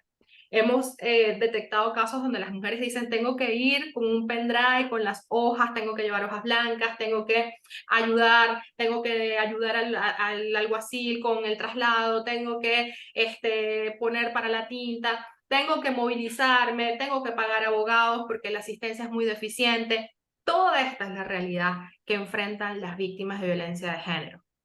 Retos que son inmensos, que además se viven, porque esto es importantísimo tenerlo muy presente, se viven en un tiempo de trauma, de profundo duelo, de dolor por la pérdida de un ser querido, víctima de femicidio, por la vivencia de violencia sexual, y que además impiden otra cosa que quiero también visibilizar, y es la reparación. No hay posibilidad. Cuando un caso comienza con una víctima y dura 22 años y la víctima tenía 12 añitos, y cuando todavía no ha terminado el caso y ya tiene 35, esa víctima necesitó atención psicológica, necesitó quizás atención psiquiátrica, medicamentos, toda una estructura de soporte que el Estado no está dando, que no está facilitando, y que por lo tanto cuando existe finalmente una sentencia, pues ya el tema de la oportunidad, y por eso la justicia debe ser oportuna, pues ya ha pasado tanto en la vida de esa víctima que la sentencia pues es simplemente el cierre de un capítulo, pero no genera el verdadero objetivo de la justicia, que es un poco la reparación de esta violencia vivida. Además, creo que esto demuestra, y lo demuestra este informe, esta actualización del informe y el libro también que se construyó en acceso a la justicia con CEPAS, y es que hay que reconocer que el derecho y sus instituciones son estructuras que están permeadas por el machismo, que están permeadas por la desigualdad y la discriminación, y que generan, por lo tanto, decisiones que demuestran esa que no se han superado los estereotipos de género, que no hay la preparación necesaria sobre la transversalización de la perspectiva de género en estas decisiones, que no se está implementando un análisis necesario para que de verdad se pueda tener perspectiva de género en la atención de estos casos. Y es importante destacar que en Latinoamérica, en países con crisis también y situaciones económicas pues que son desafiantes, hay un trabajo para hacer esto, que hay incluso competencias sobre la sentencia que mejor hizo análisis de género y que las ha ganado pues países como jueces de países como Bolivia, donde también hay dificultades sociales y económicas, pero ¿cuál es la diferencia? La voluntad política. La voluntad política de verdad, en los espacios que tenemos para la administración de justicia, las víctimas sean atendidas con dignidad, y que esta atención permita pues resultados en las sentencias, permita reparación al daño recibido y sobre todo envíe el mensaje a la sociedad de que la violencia de género es inaceptable.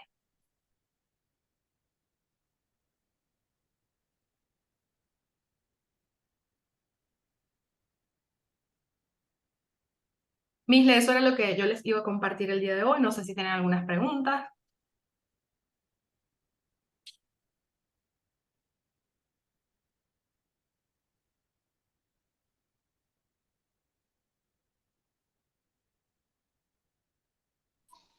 Sí, Estoy, muchas estoy gracias, teniendo, Fanny. Ah, perdón.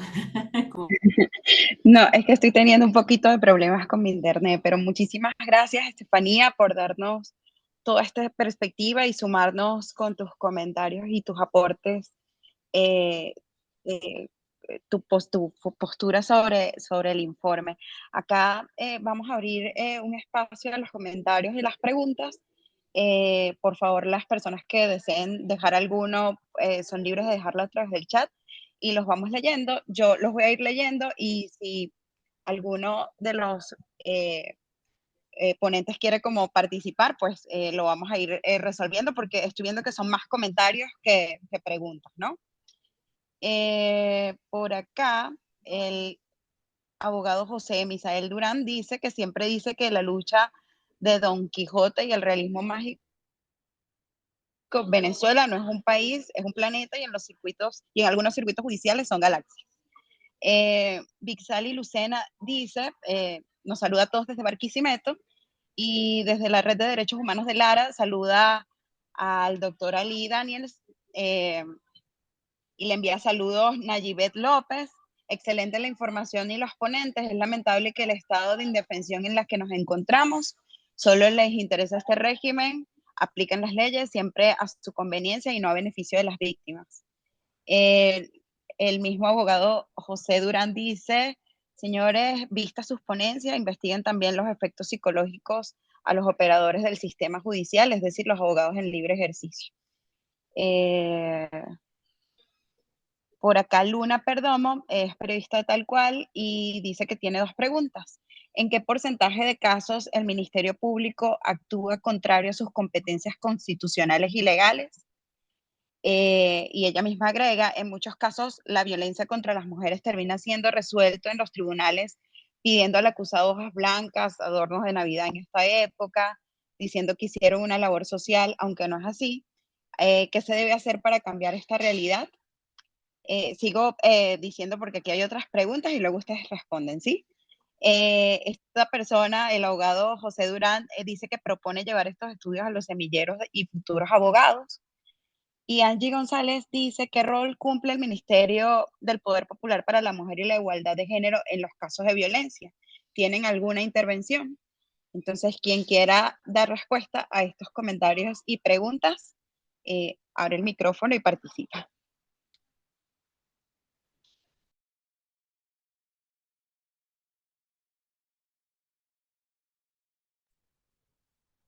Bueno, la pregunta sobre el Ministerio Público, no sé si Raiza tú la quieres contestar. Yo lo que puedo decir es que el estudio es sobre las sentencias del Tribunal Supremo, no sobre el Ministerio Público. Eh, Aquí voy a releer la pregunta. Básicamente, ¿en qué porcentaje de casos el Ministerio Público actúa contrario a sus competencias constitucionales y legales? Y bueno, lo que sabemos es que ni el Ministerio Público hoy en día ni el Tribunal Supremo publican sus informes anuales ya desde hace varios años y eso dificulta mucho conocer justamente cuáles son las estadísticas concretas, aunque el Ministerio Público, el fiscal en particular, desde hace unos años va diciendo algunas cosas por Twitter o hace un discurso eventualmente, pero quizás mis colegas tienen más información al respecto. Solo aclaro que este estudio justamente fue más que todo sobre, o sea, fue sobre las sentencias del Tribunal Supremo en los últimos 5 años. Sí, Es muy difícil determinar realmente si actúa conforme a derecho en todos los casos o no el Ministerio Público. Desde mi experiencia como abogada penalista y que iba a los tribunales, puedo decir con bastante certeza, lamentablemente, que hoy en día hay muy mala preparación por parte de los funcionarios públicos en general, incluyendo, por supuesto, el Ministerio Público. No están capacitados para llevar casos específicamente de violencia de género que tienen que tener una perspectiva de género o de violencia contra la mujer. No es solamente y exclusivamente saber cuáles son los delitos establecidos en la ley, porque cualquier abogado, así no sea penalista, pues de acuerdo a los hechos puede determinar qué tipo de delito pudiera imputársela a una persona, pero es que hay que ir más allá, hay que ir precisamente a los estudios de perspectiva de género, que es lo que se trata de hacer con este tipo de trabajo y como lo hacen otras organizaciones especializadas en esta materia. Desde el punto de vista de las sentencias que llegan al Tribunal Supremo de Justicia, pues se ha visto que en algunos casos el Ministerio Público es quien realmente apela, pero en algunos casos. Pero hay otros casos, como los que hoy les comentaba, que el Ministerio Público era veedor. Estaba en el banquillo como un acusado más, donde no tenía ningún tipo de participación cuando el Ministerio Público realmente es quien defiende a las víctimas. Y por eso lo que decía nuestra compañera, que tienen las víctimas que buscarse un abogado privado cuando el representante de la víctima es el Ministerio Público. No sería necesario que las víctimas tuvieran que depender de tener que costearse un abogado privado cuando su representante es el Ministerio Público, pero como queda corta en la labor que hace el Ministerio Público y ellos se ven en la necesidad de pagar un abogado que pueda terminar de manejar la causa y tratar de que realmente se haga justicia en estos casos, que solo es como vemos que llegan hasta el Tribunal Supremo de Justicia porque los abogados logran realizar los recursos de apelación y de casación en estos casos. Sí, veo que Ali tiene la palabra. Solo quería decir que aquí en el chat puse un enlace a una publicación que nosotros hicimos, ya, bueno, tiene unos 2 años, pero que está totalmente vigente en cuanto al rol de los distintos órganos del sistema de justicia, en particular, bueno, pusimos allí policía, Ministerio Público, Defensa Pública y tribunales penales, vamos a decir, del 2000 hasta ahora, hasta el 2021 o 2020, que la publicamos en 2021, cómo cambió ese rol. Y que eso es parte del problema, o sea, no es solo con el tema de la mujer, que a su vez tiene una serie de implicaciones que explicaron muy bien mis colegas en cuanto al sesgo, estereotipos de género, etcétera, sino que hay un mal funcionamiento generalizado y una tergiversación del rol de estos órganos que no están para dar justicia realmente, y eso porque hay todo un tema de falta de independencia, y eso evidentemente ya ahí, eso crea un problema básico, ¿no? Entonces, en ese análisis, justamente explicamos cómo el Ministerio Público ya no actúa conforme a sus competencias, también hay muchas competencias del Ministerio Público que han sido tomadas por el Ejecutivo, por el Ministerio de Interior, Justicia y Paz, etcétera. Entonces, todo eso crea una gran distorsión. Y en materia penal también hemos ido de un sistema acusatorio a un sistema inquisitivo, donde la policía tiene un gran rol que no debería tener el 6CPC como órgano de investigación, etc. Bueno, le doy la palabra a mi colega Ali. Sí, bueno, aclarar algo, que este informe trata sobre el sistema de justicia. O sea, incluye al Tribunal Supremo, incluye al Ministerio Público, incluye a los abogados, incluye a todo el mundo, pero desde lo poco que podemos saber, que son las sentencias del Tribunal Supremo. Entonces, aunque efectivamente el estudio trata de abarcar las responsabilidades de todos los involucrados, lamentablemente no tenemos información suficiente para decir el Ministerio Público en tal por ciento de los casos incumple. Lo que sí puedo decir es que es normal, no voy a decir si es mayoritario o minoritario, pero que es normal que el Ministerio Público no cumpla con su labor. Y es en los casos que comentamos, lo vimos. Y voy a mencionar uno que se me quedó justamente, aprovechar la pregunta, para mencionar uno que se me quedó en el tintero, que no lo pude incluir, pero dado la pregunta lo aprovecho, para que se vea cómo la responsabilidad del Ministerio Público es directa. En febrero del 2017, la madre de 2 niñas denuncia abuso por parte del padre de las mismas y al efecto se iniciaron las investigaciones. El tribunal pidió que se realizaran unas experticias psiquiátricas y otorgó la prórroga del Ministerio Público para concluir la investigación. Pero el Ministerio Público, abogando que efectivamente no había dónde hacer esos informes, nunca los presentó, ¿no? Y entonces, en base a esa falta de presentación de esos informes, luego se declaró el sobreseimiento de la causa. Dice él. Ello trajo como consecuencia que el 14 de diciembre del 2018, el Tribunal Quinto Itinerante en Funciones de Control en delitos de violencia contra la mujer del área metropolitana publicó el sobreseimiento de la causa en contra del ciudadano Álvaro José Pérez Capielo por la presunta comisión del delito de trato cruel de abuso sexual a niños. Entonces aquí la sala al final anuló esta decisión diciendo que la fiscalía había incumplido porque basándose en que no había dónde hacer estos informes, no agotó todas las instancias donde los podría haber hecho. Entonces, ahí vemos un caso concreto donde la Sara dice, aquí la responsabilidad es del Ministerio Público, que debió haber hecho unos informes y no los hizo. Y aquí es clara la responsabilidad del Ministerio Público. La pregunta es, ¿cómo es que un juez ordenó el sobreseimiento a sabiendas que ese informe no se presentó? O sea, una vez más, no es solo un problema del Ministerio Público, sino del juez que, utilizando la negligencia del Ministerio Público, decide a favor del victimario. Entonces, no es fácil ver que, o sea, no es fácil, no. Es fácil saber que el sistema falla porque el que falla es el sistema, no es solo el Ministerio Público. Es decir, ante una negligencia del Ministerio Público debía haber un juez que diga, esa no lo puedo aceptar porque el Ministerio Público está actuando negligentemente, pero no ocurre. Entonces, el tema aquí hay que ver que si hay fallas del Ministerio Público es porque hay jueces que los permiten y que no actúan como deberían hacer. Adicionalmente a eso, también quisiera señalar que hay una de las preguntas que se está señalando aquí que dicen que la ley es muy inquisitiva y que se utiliza por víctimas para manipular el sistema. Es que el problema no es la ley, el problema es el sistema, ¿no? Que haya personas que utilizan la ley con fines contrarios a la misma el problema no es la ley, el problema es el sistema que permite que la ley sea utilizada, porque si no fuese esa ley hubiera sido cualquier otra, hubiese sido el Código Penal. Es decir, entendamos que el problema no es la ley, dejemos de estigmatizar las leyes que protegen a la mujer y decir que porque hay un caso de una mujer que utiliza no la ley, sino el sistema para utilizarlo con fines contrarios a lo que la norma dice, entonces el problema es la ley. El problema no es la ley. El problema es la violencia contra la mujer y el problema es que no hay políticas para que la violencia contra la mujer sea hecha realidad y que vaya más allá de un discurso para llenar hojas en Ginebra y decir que se está haciendo algo, porque al final en Venezuela el gobierno cree que todo lo soluciona publicando gacetas. Las políticas no son gacetas, las políticas son hechos concretos y en Venezuela no hay hechos concretos que demuestren que se esté luchando contra la violencia contra la mujer.